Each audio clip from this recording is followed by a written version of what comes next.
Hello friends, welcome to Testingshala YouTube channel. In this video you will be learning what is all about smoke testing. So in this video you will be learning in detail what is all about smoke testing. Before moving further to know more about smoke testing, if you have visited Testingshala YouTube channel for the first time, then please click on subscribe and bell notification so that all our future videos related to software testing will be in your inbox. That would help you to enhance your software testing skills. Let us move on and understand what is all about smoke testing. The smoke testing we also call it as a BVT or build verification test. It is another name. If someone asks in the interview, can you tell me what is BVT or build verification, then they're asking about smoke testing only. So hence you should know the alternative name of smoke testing as well. The term smoke testing is derived from the hardware testing. If you think about any hardware manufacturing companies, right? If they manufacture certain hardware and when they are testing it, they should ensure that there should not be any smoke should come, or when we operate that hardware we should not catch any fire. In the similar way, in the software also, after building the software, the initial test we perform is called as a smoke testing.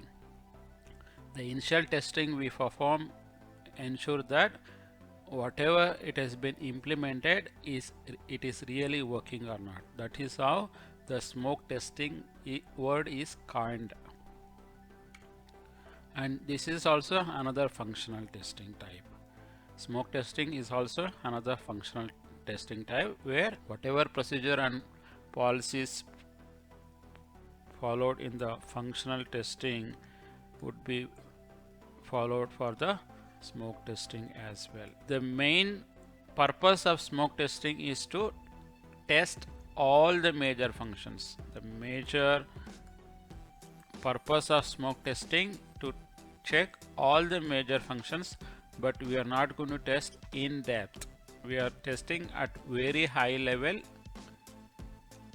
these major functions, and based on the results, let's say the major functions is failed in the beginning test cases itself, basic critical test cases, then we do not proceed further to test further on that functions.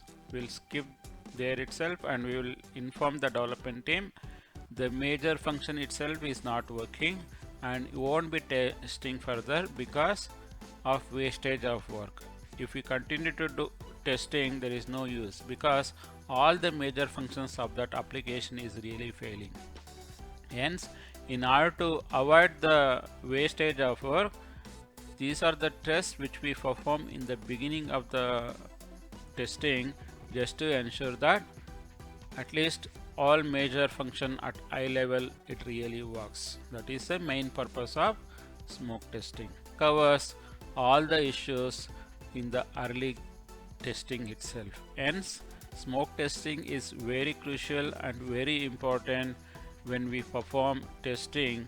The smoke testing is very important before we starting system testing or integration testing. I hope you understood completely what is all about smoke testing.